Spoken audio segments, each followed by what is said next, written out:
Thanks for joining us once again. You're still watching the POLITY, reaching you live from the nation's capital, Abuja. We've gotten to the part where we get to invite our guest analyst, of course, to analyze President Tinubu's 1 month in office. And of course, with me in the studio is Etaba Agbor, a legal practitioner. Welcome to the program.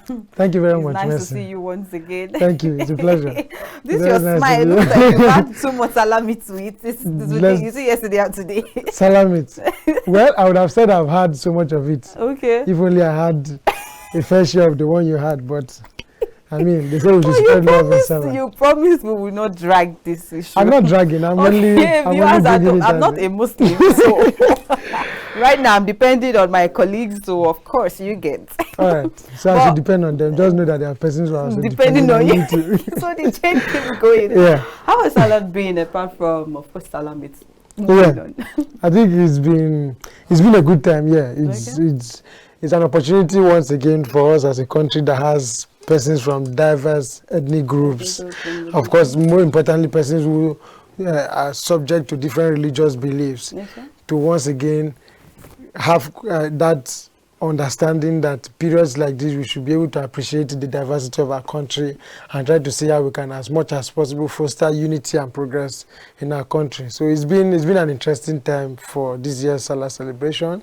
See people killing rams here and there. Oh, are you serious? People how many have you seen actually? Don't worry about how many I've seen. No, because actually as of this morning we were complaining about the price hike in foodstuff, and a lot of persons have come out to say, oh, it's been really hard. Even the people selling stuff are saying people are not buying as they should, just because there's lots of price hike in foodstuff. But it looks like it's not getting to your side. Okay. No, it is. You need to tap into your No, it's getting to my side. It's actually getting to my side. The beautiful thing about being a Nigerian is that one thing you find about Nigerians is that no matter how difficult the situation is, Nigerians will always try to adjust. At the risk of allowing those things persist. But they just try to adjust, even if it's for the moment, to try to see how they can have the best of the opportunity they have. So I think it's just within the framework of adjusting to the reality that they you've adjusted to that reality. I haven't. I'm trying not to, because it's because of adjustments here and there that most times we allow certain things to thrive. But as much as we adjust, we still try our best to ensure that, we have a rethink of those policies that makes us uncomfortable at the moment. Yeah. Speaking about unity, President Bola Ahmed Tinubu made a statement yesterday where he said Nigerians should pray for unity, and of course we should expect pain and we should try and endure with, of course. And we had a guest on press this morning where he mentioned, where we asked him about, if you are saying Nigerians should endure, is that the detriment of you politicians having hiking increments in salary and wages, even though they've come out to refute that? But we all know what is going on with the politicians right now. Should there be a slash in whatever salary they're collecting, or we the citizens should continue to endure? Because right now talking about is 1 month in office. The first day you already said it was going to hit the ground running. It started with fuel subsidy gone. Electricity tariff is still, there's still lots of back and forth about that. Service chiefs and just you name it. Is this something that's going to be persistent, or, Well, I think if we are following his speech on the Salah celebration, first, of course, we have to agree with him that it is important for us as a people to ensure that we foster unity in our country. We can't forget in a hurry some of the realities that came with the just concluded elections, the division along ethnic lines, religious lines. So it is important that even as we make progress as a country, we try to remind ourselves of the need to remain together as one country, bound in unity and progress. But on the other side, looking at the way things has been since the day of his inauguration as president of Nigeria, I think it's not been easy. It's not. It would be pure lies for anybody to say that it's been easy since then. I think the major economic reality we have been faced with is the effects the removal of fuel subsidy has had on the cost of living in Nigeria. So you realize that these days you now spend twice of what you spend ordinarily. Twice, sometimes 3 times. 3 times, yeah. So the situation is so tight. It's difficult for Nigerians. And so if the president says Nigerians should endure, then the natural question anybody should ask is, what are the politicians on their own part doing to also that the citizens will also see and understand that because of the current realities we have in our country, the mood in which the country is, there's that seeming an adjustment that the citizens are trying to adjust to try to see how they can push their lives despite some of the economic realities we are now faced with.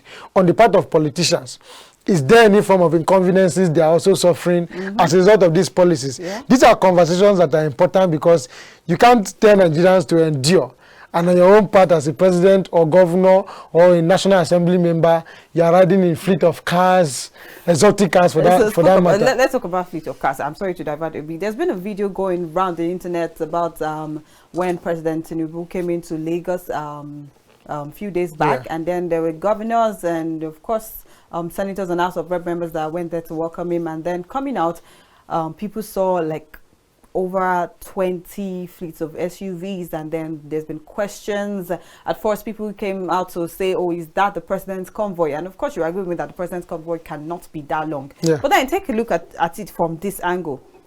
For those fleets of cars, they are over 20. That's, let's say, approximately 45,000 naira for fuel per, yes, right? Now, calculate 45,000 times 20. And we do not know whether it's a daily thing or a weekly thing. And then here we are as Nigerians still complaining about fuel subsidy. Don't you think these people should actually have cut down costs in some major areas? It shouldn't be Nigerians having to endure all the time. Yeah. Thank you.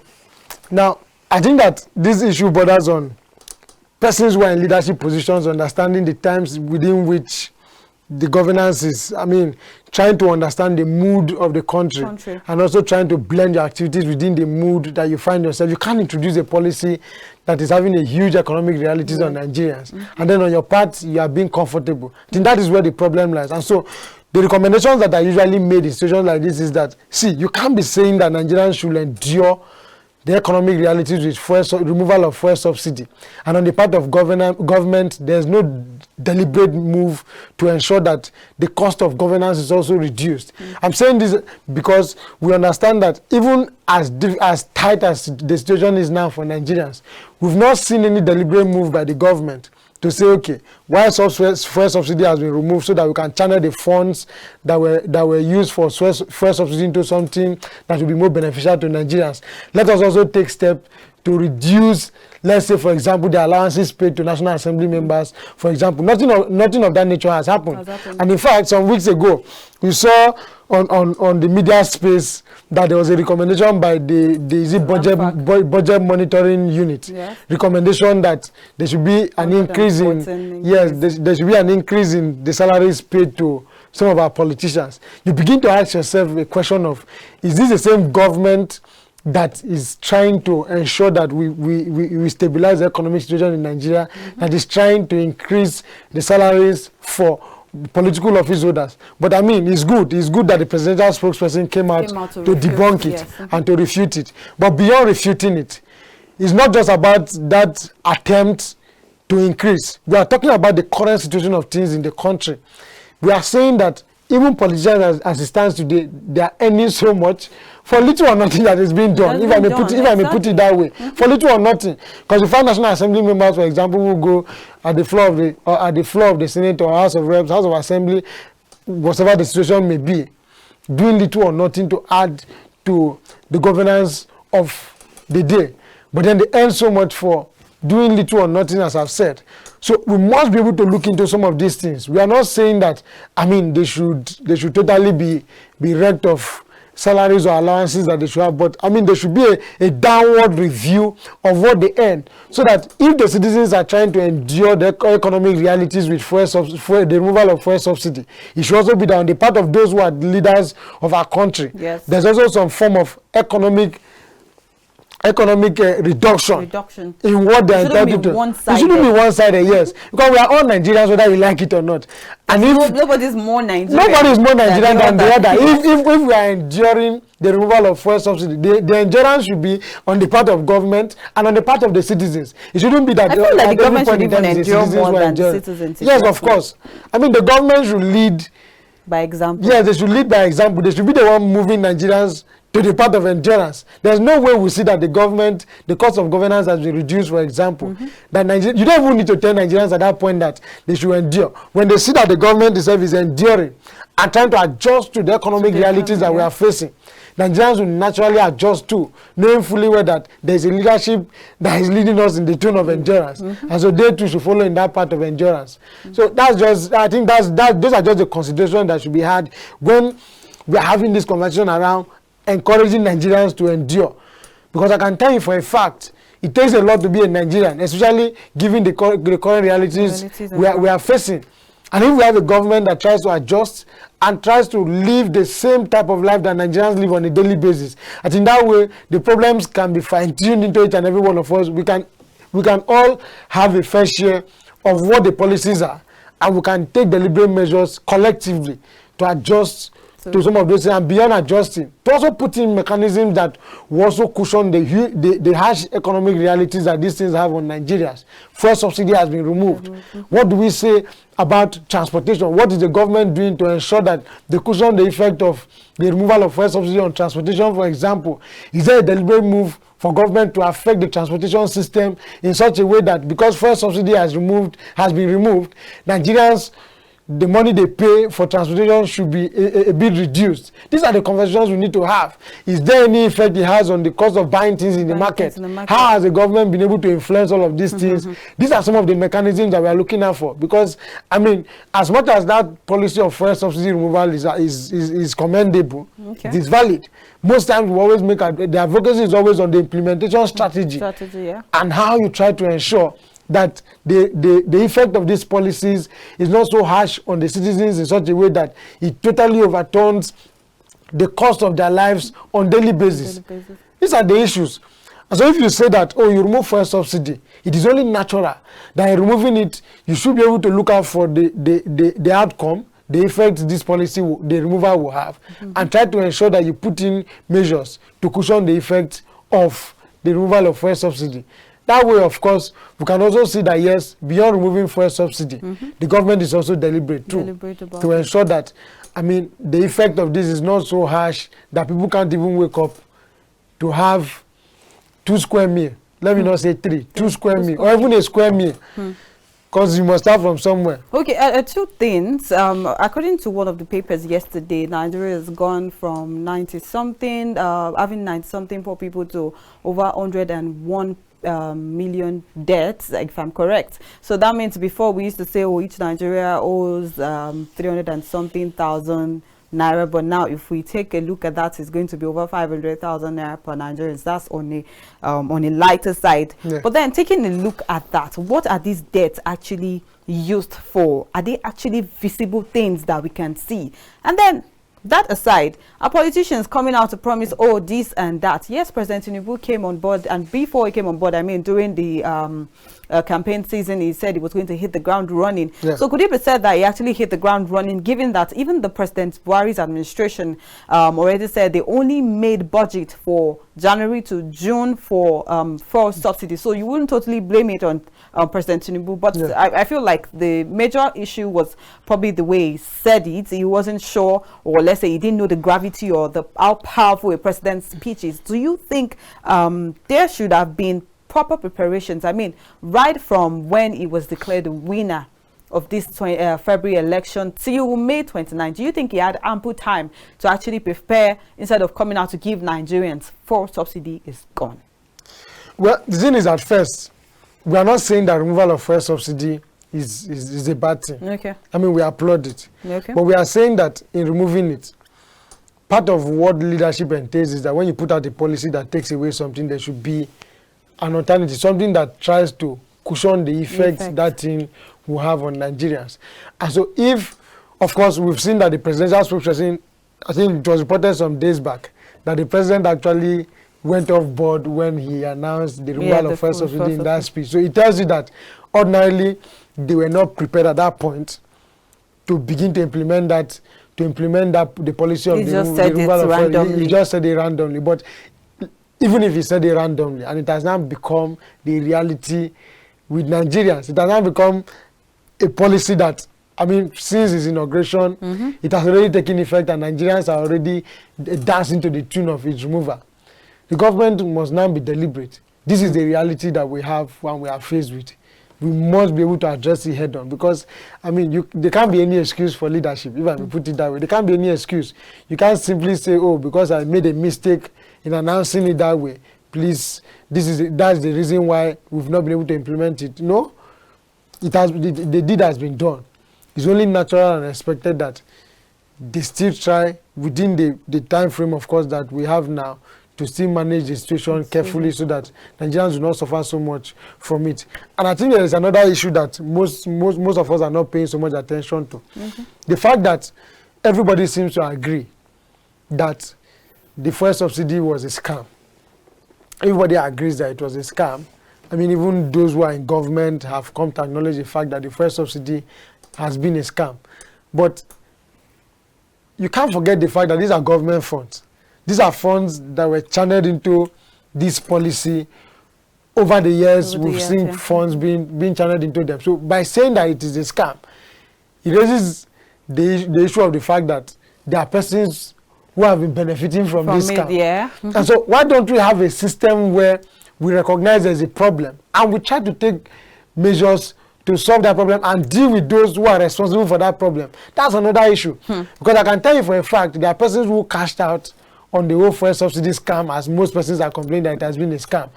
And so what are the measures put in place by way of using our anti-graft agencies to ensure that those who are directly responsible for the hardship or for the non-implementation of the fuel subsidy over the years? Sorry to cut you short. Even speaking about scam, you know, the fuel subsidy is not supposed to take effect from, it's supposed to take effect from July 1st, not even June. So who are we supposed to hold for even this said? Because it feels like there is no body actually checkmating most of these people. And now, as of today, they said they had a meeting yesterday and we're looking at buying fuel for 700 naira per litre. Where are we headed to? So that's what we are saying. So what I was trying to say in essence is the fact that if there are persons who have been responsible for not making the fuel subsidy policy to work, and funds have been channeled into that policy, who has been fingered till today to say, oh, this is the person who is responsible for this thing? Have we been able to actuate our legal system in such a way that those persons are brought to face the full wrath of the law, and in appropriate cases, they are made to pay back those monies they are stolen from the coffers of government? We've not seen any of those things. And so it is only when we begin to see some of these things that it will ultimately tell a good story of what the government, where the government is headed to. Because I can tell you for a fact that most of the problems we have in Nigeria too, you can't even take away corruption from it. And so if this is a major bane in the development of our country, then the government must adjust itself to ensure that this issue is tackled head on. I know they may not be able to tackle it to maximum satisfaction. They may not be able to clean the whole system of corruption, but I mean, there can be a move towards ensuring that, I mean, the instruments of government are put in place. They are actively working to ensure that we reduce the rate at which these things thrive in our system. These are part of the issues that when we talk about the issue of the fuel subsidy, people complaining that, oh, the policy has not been working over the years. These are the main issues. So we should be able to have an opportunity where persons are dealt with for some of these things, so that at least the others will also learn from it. Because I can tell you, even with the removal of the fuel subsidy, funds are still being dealt with. Because this time they are no longer putting it into fuel subsidy. They are expected to put it somewhere else. So do we have a system where they are no longer putting it in fuel subsidy, but it's channeled somewhere else, and there's accountability for those funds? Because whether you like it or not, there must be some sort of accountability. And where there is none, whether there is fuel subsidy, there's no fuel subsidy, there's no point. That money will still be looted, and Nigerians may continue to suffer. We do hope it doesn't get to that point. Let's quickly get away from fuel subsidy, because that, if we continue on that issue, I bet it's going to take the whole of the day. Now let's take it to student loan. I like the smile on your face, because that actually generated a lot of back and forth amongst people. President came out to, of course, talk about giving student loans to people that, of course, cannot afford to pay their school fees, and then there are quite a number of conditions. Your annual salary must be 500,000 naira. Then you must pay within 2 years after school. And of course, one would ask the question, after school, you go straight to NYSC. Are there jobs to start with? Yeah. The prerequisite to getting student loans, we know that even getting loans on a normal day in Nigeria, there's a lot of processing that you have to undergo. Yeah. Don't you think there should be better things put in place before we start talking about student loan? I mean, people can barely feed right now, and then we're talking, yes, education is as important as the economy and of course feeding people, but don't you think instead of student loan, we should be thinking about feeding people first? There's a saying that says, now who chop, They go school. they go school. Yeah. So what's your own opinion about that? Well, my thoughts around issues concerning the student loan, Okay. access to education law act that has been assented to by the president. I think first, of course, I commend the body language of the government. Yeah. When you look at the body language, it tells you that, oh, the government is trying to ensure that they can secure education for Nigerian students and those who are willing to go to school. That is a body language you must applaud. Okay. But beyond the body language, let's interrogate the content of this act and the requirements for getting the loan and even paying it back. First, of course, is an interest-free loan, so that is also commendable. But when we look at issues around the mode of the requirements for getting it and paying back, the requirement, of course, the 500,000 naira salary issue, getting a civil servant not less than level 12, and then a lawyer who is not less than 10 years post-call. It looks like we're going to be looking for lots of legal practitioners. All right, it's not even about looking for legal practitioners. I'm looking at a situation where 10 years. You understand that Nigerians, given any situation, may want to commercialize it. They may want to do business with it. So is it not possible that with this requirement, some persons may want to commercialize it? I mean, there are some persons who will now make themselves specialists in guaranteeing loans for students. And they tell you, oh, I will guarantee you. Let me get a cut from the money you are going to get from this loan. So, I mean, for example, I put out an institution and say, oh, Etaba loan guarantee, whatever name I want to call it. And the primary thing we do is that if you want to take a loan, this student loan, we are ready to guarantee you. We will help you with the processing and everything, but then you remit certain amount of money. Certain amount of money. That was part of the issue. When I saw some of the projects, that was just part of the issues that came through my head, even if that may not necessarily be a problem caused by the government. It may be a problem caused by those of us who are in a position to help students access this loan, and then we decide to commercialize it. But away from that, if you also look at the repayment strategy plan, that you must pay it not more than, I think, not less than, no more than 2 years after NYSC. Now, and even when you're paying it, it will be deducted from your salary. It will be deducted from your salary. First, you have to get a job. Yes. So it tells you that before you even pay, you must get a job. And so government says, okay, you should get a job, and then they of course, the body responsible for implementing the student loan will liaise with the employers to ensure that the requisite deductions are usually made from your salary. But now, is it not somebody who has an employer that will be capable of getting deductions from salary he or she is being paid at the end of the month? And so do we have a system where, I mean, students easily have access to jobs when they are done with education? So like I said earlier, let's not misinterpret it. We applaud the body language. We need to ensure education is made accessible to Nigerian citizens. But are there mechanisms in place to ensure that even after school, you get a job that will give you the opportunity to pay back that loan?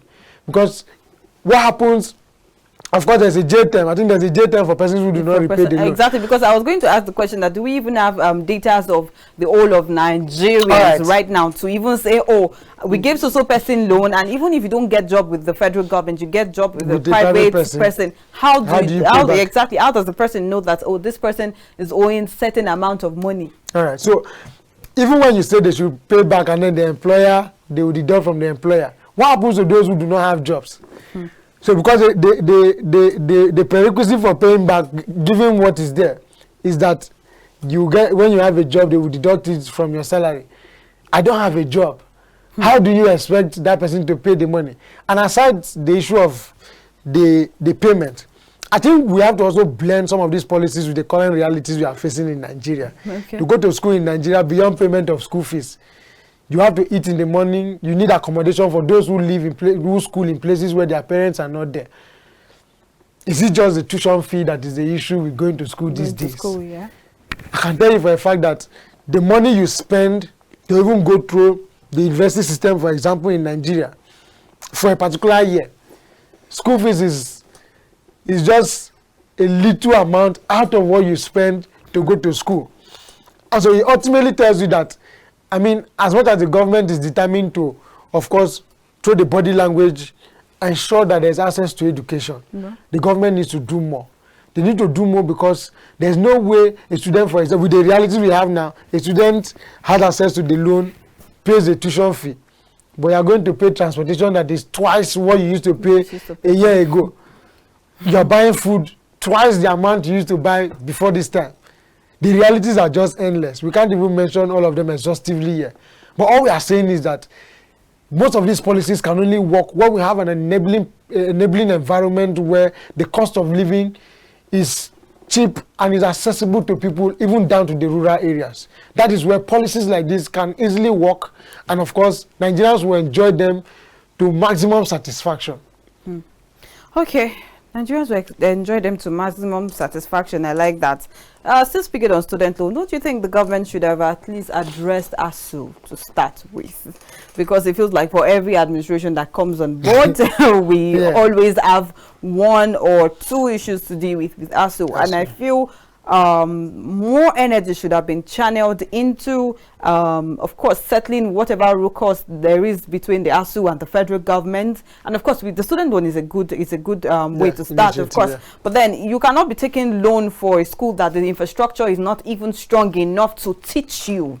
And then we had a guest this morning that spoke about some courses in school that people avoid because JAMB actually reduced their cutoff mark, and even at that, students still failed, even at 140. And then we were trying to apportion blame to the fact that the economy is not so good enough. And then we're saying, okay, let's say someone from back then, I don't like to use the generation term, someone from back then would have said, oh, they burnt candles to, of course, read and all of that. But then you have to agree with me that you have to be mentally fit. Times have changed. Times have changed. You have to be mentally fit for you to say you want to even read. But then at the end of the day, ASUU should have been settled first, then student loan. Or what is your take on that?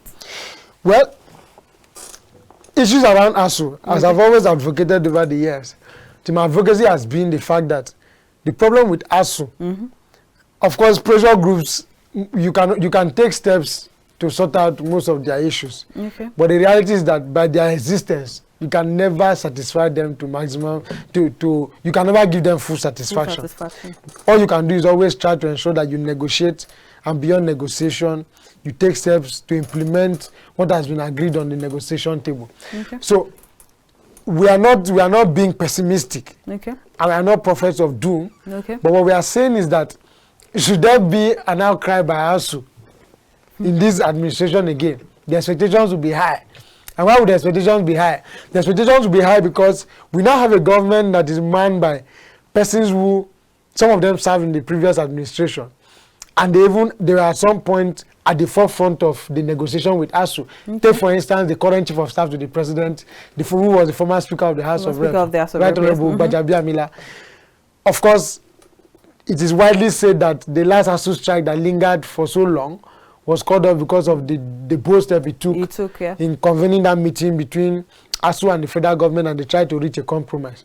So the expectation now is that even if nothing has been said yet, in the long run, there should be that level of there should be that conversation around issues affecting ASUU. Because whether we like it or not, some of the advocacies made by ASUU, they are valid.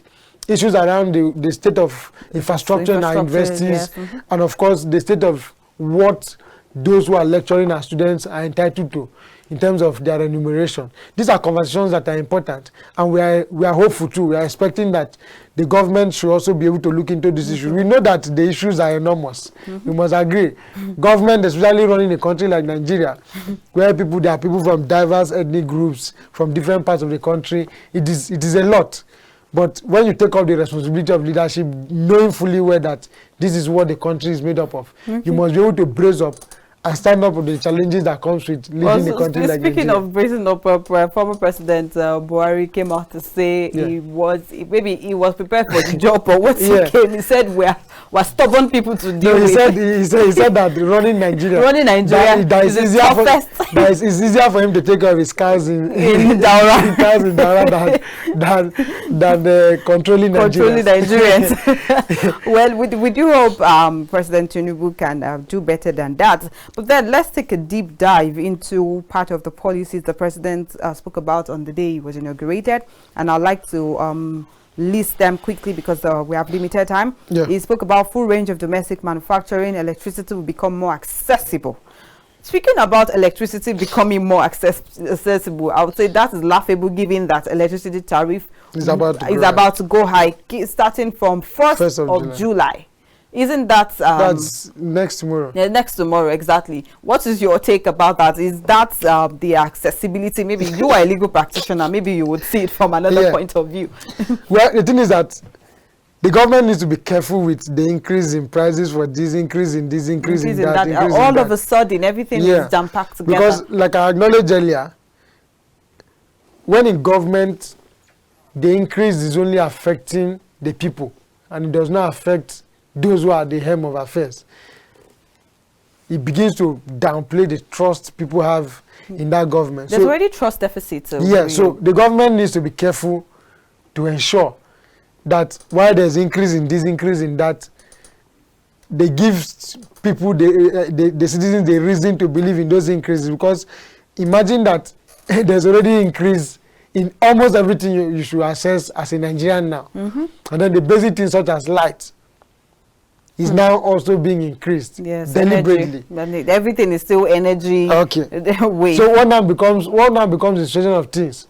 If there's a valid reason for the increase, fine. But if you're going to increase, do not increase in such to the detriment of the citizens in such a way that citizens are suffering, those in government are enjoying. If citizens have any reasons, I think the hallmark of my conversation this morning is the fact that there's no way Nigerians will continue to suffer and endure pain when those who are running government are not also having a fair share of the pain.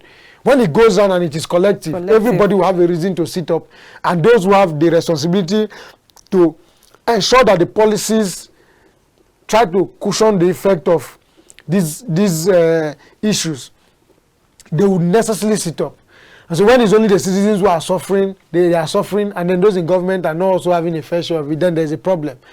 So do not increase, citizens suffer, and you are having a good time. Because even this issue of electricity we are talking about, most of these government politicians, government officials and even politicians, they have little or no idea about what the current electricity issue is all about. In their houses, you see them putting plants, the electricity generating plants in their houses. Solar. Yes, they have all of these things.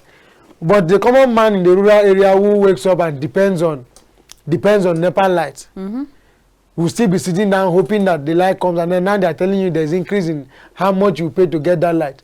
Mind you, even to use your generator is a problem, because the fuel you need to put in that generator, the price has gone so high that before you even buying it first and coming to use it, you'll be asking yourself, oh, how long is this going to last me? And when it is finished, do I still have money to get another liter or depending on the quantity you use on your generator? So the issues are just too much. So government needs to be careful, like I said.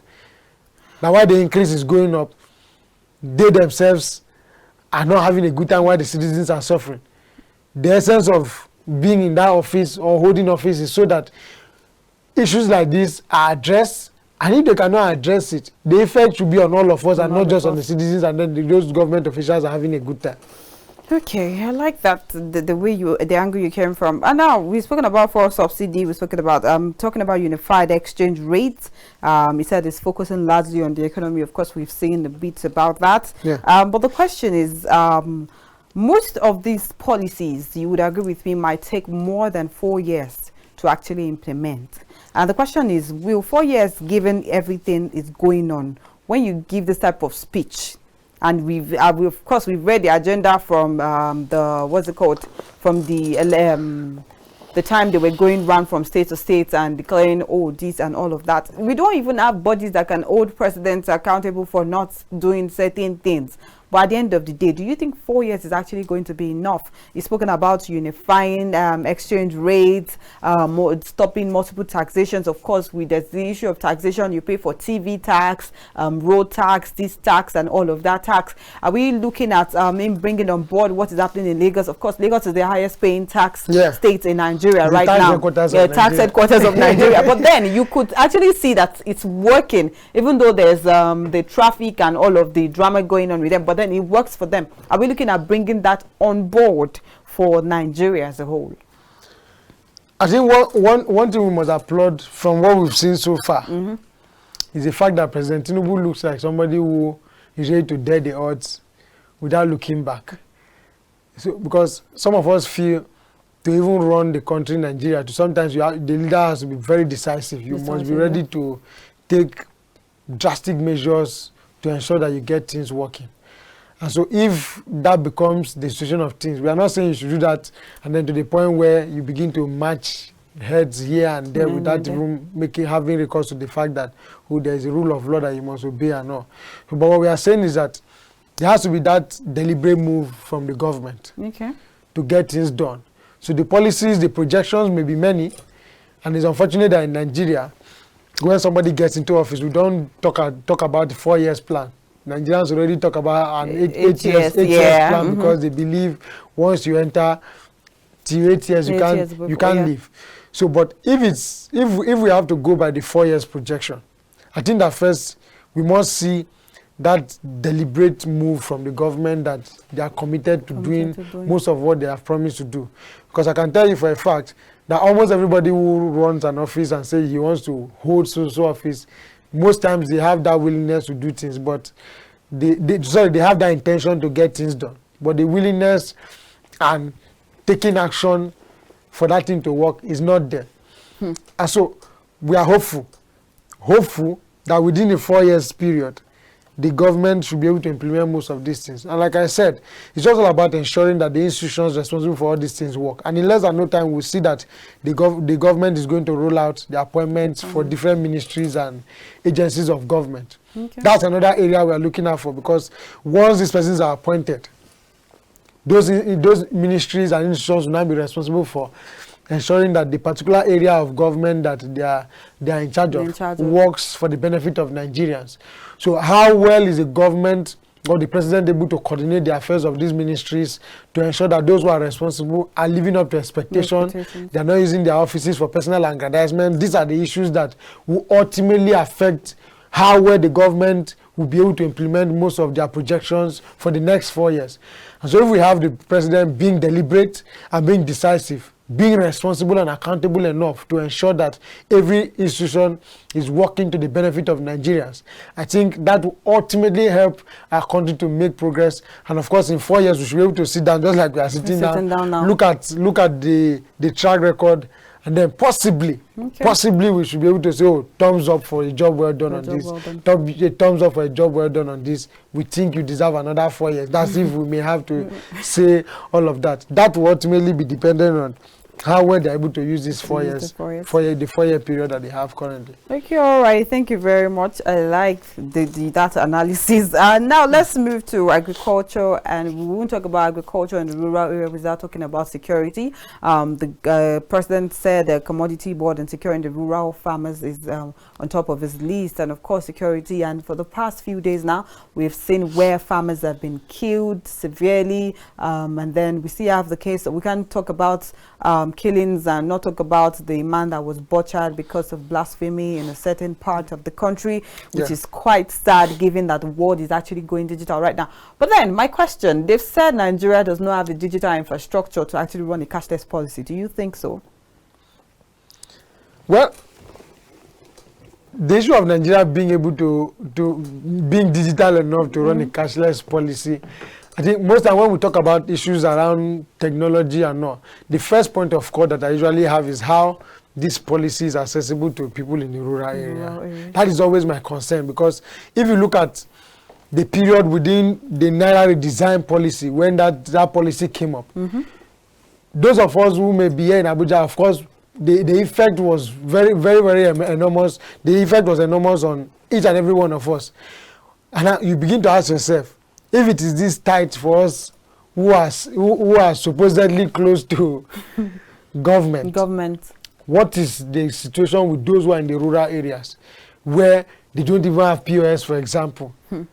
You can, in a whole village, you can just see there is only one person who is a POS operator in the whole of that village. How can all the number of persons in that place have access to cash with only one POS operator in that place? I'm just using this one as an example. So the point is that in running a digital economy or running a country where there's technology taking over every aspect of things, government should pay attention to those who are in areas where they may not be able to access all of this technology. Mind you, technology most times runs with access to network and data. So there are some villages in Nigeria, when you go there, your network automatically disappears from your phone. And so if this reality still exists, it means that government needs to, as a matter of fact, take steps to ensure that if we are going to make sure Nigeria becomes 100% digital, those who naturally do not have access to these things should begin to have a feel of it too. And I think there's also a high level of sensitization that should be done too on the need for Nigeria to be digital, because whether you like it or not, there are places where you go to now, people still believe all these phones, all this cashless policy, they don't have that time. Their own is that they need their money in their hand. In fact, they even believe going to the banks and to even deposit money is a big deal, it's a whole lot of stress. So there's that sensitization that needs to happen. And then the framework for the implementation of this policy is also very important, because you bring the policy. There should be an implementation network where people can access the technology we are talking about without having to go through so much stress. And then, technology also comes with funding and expenses. I like the fact that you mentioned that last word. And now, speaking about accessibility, now let's take it away from the cashless policy. I'm trying to say it from the election perspective, where beavers and IRFs were promised. That's of course us trying to take our electioneering process top notch to be digital, and we've not even spoken about electronic voting to start with. Do you think there's something they could have done better, because there's still the case of live transmission of results in real time, of course, and we cannot talk about the President Tinubu's 1 month in office without talking about the court cases. Of course, what is your general take on all of this together? Well, as much as the government is already running, our eyes are still on the judiciary. Like they will say on social media, eyes on the judiciary. Hashtag eyes on the judiciary. We can't take away the fact that there are cases in court. And of course, for those of us who are legal practitioners too, we are hopeful too that we'll see, of course, a demonstration of judicial independence in the judgment that the tribunal will deliver across board, because it's not just the Presidential Election Tribunal that is before the court. There are other election petitions that are before various tribunals in Nigeria. So we are also hopeful too that we also see that the confidence of the Nigerian people will be stamped by the judiciary in the judgment they are going to give. But away from the decisions of the court too, the electioneering process too, I'm sure that the just concluded election presents us with so many lessons that we have to learn. And if you look at the issues of beavers and all other issues that are incidental there too, particularly the fact that the beavers, they were not enough. So when you look at these concerns against the background of the fact that billions of naira were budgeted for these things, and then we still see that most of these things did not even work as expected. It tells you that there is a problem. So as a people and as a country, it is important that when we try to chart a way forward, we take cognizance of our history. We learn from it and try to put out measures that will help us do better than what we did yesterday. All of the concerns around transmission of results, availability of beavers, and all of those issues, these are issues that we must begin to address, because whether we like it or not, if we say that Nigeria is becoming a digital country, our electioneering process too should also reflect that the digital nature of our country, because electoral violence, as we've seen in the last election and elections that happened before now, is a product of the fact that people still have to go and queue in lines to vote. And so there's that possibility that while queuing, they may want to manipulate the voting in terms of vote buying and then intimidation of voters and all of those things. So when we have a system where people can easily move, electronically cast their vote without having to go through so much of those stress and being exposed to all of these issues, I think it will also help our electoral system. So it's a futuristic projection that as we make a headway from here, we should be able to learn from our past. We should be able to analyze some of these issues and try to see how we can put out policies that helps address these issues, and of course make our electoral process much more easier, less monetized, the violence is reduced, and more importantly, people can go out, cast their votes without having to go through all of the intimidation and the stress that we see on a regular day when elections are conducted.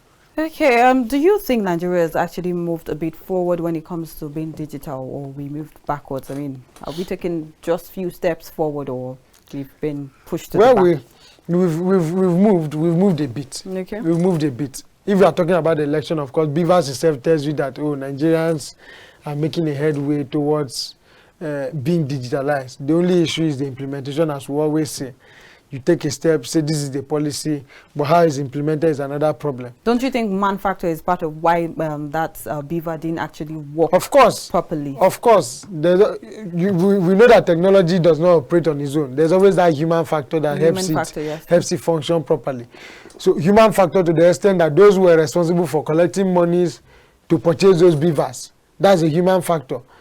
Because it is one thing to say we want to use beavers, money budgeted for it, and then people actually using the money that was budgeted for the beavers to make available beavers, and then provide all the necessary tools that will help the beavers to work.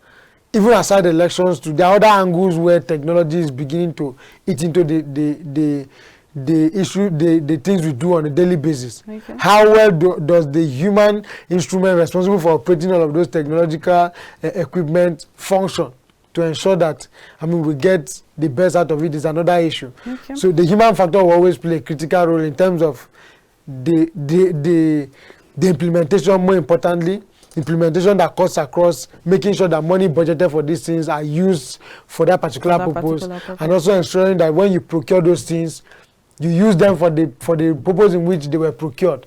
You do not procure them and then you see that they may not work in your favor, you decide not to use them. These are all the issues. A quick one before we round up. Speaking of security, and of course the president has sacked the last service chiefs, and of course he's brought new persons on board. What do you think this actually means for Nigeria's security at large right now, given the type of people? Of course, there were issues of nepotism, but then that has been cleared. But now let's talk about their competence. Do you think these new service chiefs are actually competent enough, given their past history? And what do you think they're going to bring on board right now? Because even as of when they've been inaugurated, there's still the back and forth between in rural areas and killing of farmers and all of this. Well, I think issues around their competence, I would rather say that we should allow them function first. Okay. By the way they are able to carry out the activities that comes with the responsibility they have, we'll be able to tell whether or not they are proactive. Because for now, I think even if we may applaud some of them for the history they have in terms of building their competence around the areas they've been appointed. Okay. But I think when it has to do with how well they deliver on the tasks they are given now, it will be, in my opinion, it is best we watch them perform. And by their performance, we'll be able to say, yes, these guys are actually competent and they are good enough for this office they were given. Because I can tell you, in the last couple of years, and even currently, there are still some security threats here and there. And so it is important that, of course, because the president has taken that bold step to sack all the service chiefs, those who have now been given the opportunity to man the different areas of our security apparatus, they should be able to show their competence. Because if people are complaining that, oh, there was nepotism, there was this, there was that, the only justification that may be given for to cover up all of these concerns will now be that when we sit down and we see these persons performing as expected, that way Nigerians will forget any concern, and of course they'll be happy that yes, okay, these persons were appointed in the first place. And that cuts even across issues around leadership of the country. I always say that Nigerians do not necessarily expect to have a savior that falls from heaven and decides to make everywhere uhuru for us. Nigerians just expect that when they wake up, they should be able to have access to their daily activities without stress. They should have access to buying commodities, buying all of those things that are important to them without having to pay so much for most of those things. People should wake up and have an enabling environment where they can go about their businesses and go back home with the assurance that they will sleep and wake up the next morning. That's if nature does not pull his own call. But when he has to do it, oh, you sleep and then you are kidnapped. This one, you go to the farm and even try to also for your own food. Yeah, you are killed. You are killed. All of these issues are issues that, I mean, Nigerians just expect that when they wake up, they should see a government that is committed to making these things work. Okay. All right. Speaking of that, still speaking on chief of service staff, of course, those people that have been moved away and then now, don't you think that has in a way created job opportunities for some people? Because of course, there's the pushing upwards and all of that. Well, there is, you may say there is, but I think that within all of these institutions, to their rank and files. When this one moves forward, the next person moves to cover. Yeah, so of course there's that possibility that it will create vacancies, because while some persons are being retired, others are promoted. There are vacancies that new persons need to fill. So there are job opportunities. Of course. But apart from job opportunities in the federal and all those parastatals, do you think actually creating more job opportunities is feasible as the Nigerian government right now? Of course. Okay. That is very possible.